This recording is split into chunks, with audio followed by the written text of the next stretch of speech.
Assalamualaikum warahmatullahi wabarakatuh. A'udzu billah, bismillah, alhamdulillah, wassalatu wassalamu ala rasulillah wa ala alihi wa sahbihi wa mawalah, amma ba'du. Sahabat-sahabat yang berbahagia, dalam surat An-Nisa ayat 9, saya pernah mendengar dari guru-guru kami sebuah ungkapan yang begitu sangat bisa menjadi motivasi baik bagi kita sebagai orang tua atau kita sebagai orang yang berada dalam organisasi kader tentunya, atau juga bagi para pemimpin bangsa di Indonesia ini, baik di tingkatan paling tingginya presiden, di tingkat paling bawahnya bupati atau kepala desa. Ayat tersebut bagi saya secara pribadi ini adalah merupakan gambaran bahwa kita harus mempersiapkan generasi bangsa yang maju ke depan. Bahasanya begini dari Allah Subhanahu wa taala. Wal yakhshal ladzina law taraku min khalfihim dzurriyyatan di'afan khafu. Maka hendaklah kita ini takut ketika kita meninggalkan generasi-generasi yang lemah secara ekonomi. Jadi kalau kita ingin membentuk keluarga kita, skup yang paling kecil, yang kuat secara mental, kuat secara perjuangan, maka kita harus memiliki pondasi ekonomi yang kuat. Hendaklah kita takut ketika meninggalkan generasi yang lemah. Dzurriyyatan di'afan khaufu. Maka ini adalah merupakan sebuah ilustrasi daripada Allah kepada kita supaya kita punya keinginan yang kuat disertai memberikan fasilitas yang kuat kepada generasi penerus kita.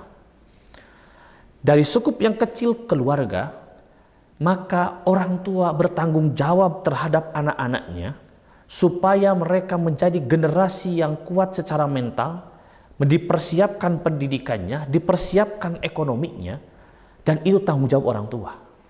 Dari sisi organisasi, maka organisasi seperti Ansor ini harus mampu menjadi sebuah wadah yang mempersiapkan kader-kader muda Nahdlatul Ulama yang maju ke depan, siap secara ekonomi, siap secara mental, siap juga secara kualitas sumber daya manusia. Karena hanya itulah kemudian yang akan menjadi penopang terhadap kekuatan organisasi Nahdlatul Ulama ke depan. Atau secara umum, bangsa ini harus mempersiapkan bagaimana membentuk SDM yang berkualitas.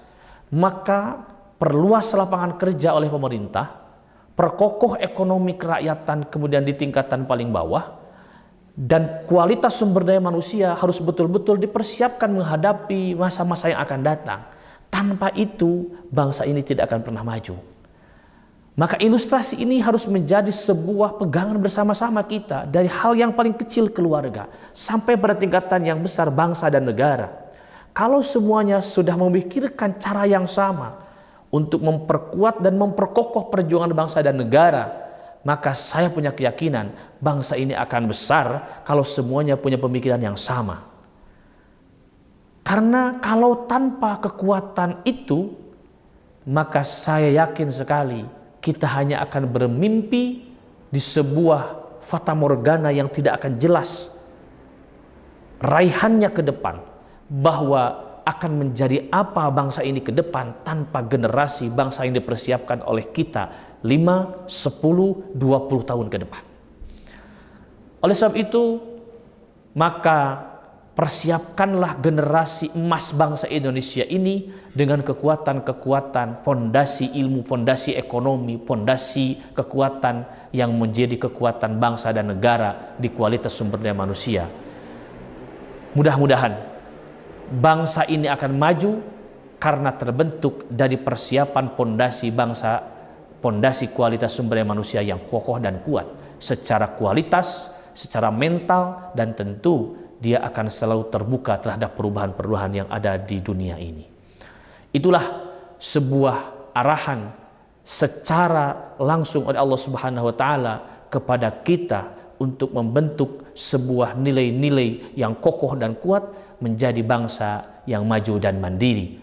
Mudah-mudahan itulah yang terjadi di Indonesia 10-20 tahun di masa-masa yang akan datang. Dan kita doakan di antara pengisi kekuatan bangsa dan negara ini adalah kader-kader NU dan kader-kader Ansor ke depan. Wallahul muwaffiq ila aqwamit thoriq. Assalamualaikum warahmatullahi wabarakatuh.